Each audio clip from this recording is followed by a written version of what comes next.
তোমাকে লাঞ্চের মেনুটা দেখিয়ে দিই। আমি তো বলার আগেই তুমি বলে দিলে।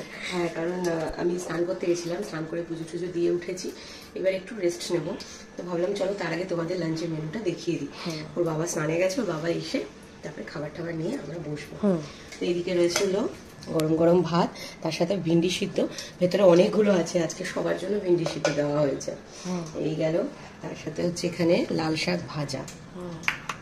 আর আমার যেহেতু মানে ঠান্ডা মানে সর্দি গরমটা লেগেছে, তো ঠান্ডা গরমটা, সেজন্য গলাটা তোমাদের এরকম শুনতে লাগবে, কিছু করার নেই।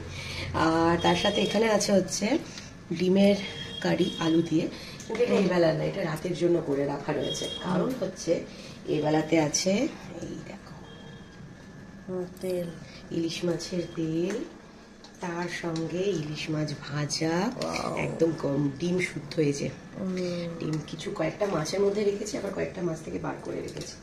তো আজকে ভাজাটা কালকে তোমরা দেখেছো দাদা মাছ ইলিশ মাছ এনেছিল, তো আজকে বলে শুধু ভাজা দিয়েই খাবে, আর এর পরের দিন আবার ঝোল খাবে।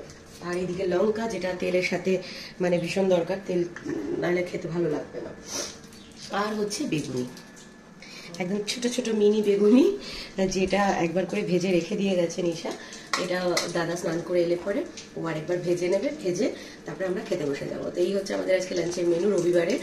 রবিবার হলেও আজকে একটু সিম্পলের উপরেই মেনু রয়েছে। আর হচ্ছে তোমাদের আরেকটা কথা বলি, অনেকে না ভীষণ প্যানিক করার মতো কমেন্ট করে, কেন বলছি কিছু মনে করো না, বাট এটা ঠিক আমার ভালোর জন্যই হয়তো তোমরা বলো। বাট হ্যাঁ দেখো, যাদের কোনো এক্সপিরিয়েন্স নেই, আমার তো রিও আছে, সেই হিসাবে আগের একটা এক্সপিরিয়েন্স আছে, বাট যারা একদম ফার্স্ট টাইম মা হচ্ছে না, তাদের কাছে এগুলো ভীষণভাবে প্যানিক সৃষ্টি করবে। কালকের আমাকে একজন আমার লাঞ্চের ভিডিওতে বলছে, তুমি একদমই রান্নাঘরে এখন যেও না। তো আমার কথা হচ্ছে, রান্না তো আমি করছি না, শুধুমাত্র খাবারটা বেড়ে দিচ্ছি ছেলেকে, সেটাও যদি আমি না দিই তাহলে চলবে বলো? আমি যদি আমার নিজের যে কাজগুলো মানে স্নান করা, খাবার খেতে দেওয়া, শোয়া বসা, হাঁটা চলা, এগুলো যদি না করি তাহলে তো সেটা আমার নিজের জন্য খারাপ। যেখানে ডাক্তার আমাকে বলেছে যে ফিট থাকবেন, এক্সারসাইজের মধ্যে থাকবেন, দুবেলা করে হাঁটা চলা করবেন, ঘরে টুকটাক কাজ করবেন, অ্যাক্টিভ থাকবেন, একটানা শুয়ে বসে থাকবেন না, একটানা শুয়ে বসে থাকলে বাচ্চার ক্ষতি। তো সেইখানে দাঁড়িয়ে কিছু কিছু কাজ তো আমি করবো, তাই না? তো এখানে দেখো, আমি জানি যে যেটা সে বলছে সে প্যানিক করছে, বাট আমাকে এটা প্যানিকটা নিলে চলবে না, ঠিক আছে? কিন্তু যারা নিউলি মম মানে ফার্স্ট টাইম মা হচ্ছে, তাদের কাছে তো এটাই প্যানিক করবে, তাই না? যে হ্যাঁ সত্যি হয়তো এটা ঠিক, কিন্তু এটা ঠিক নয়, তাই না? তো সেই জন্য অহেতুক কাউকে প্যানিক দিও না, এটা ঠিক নয়।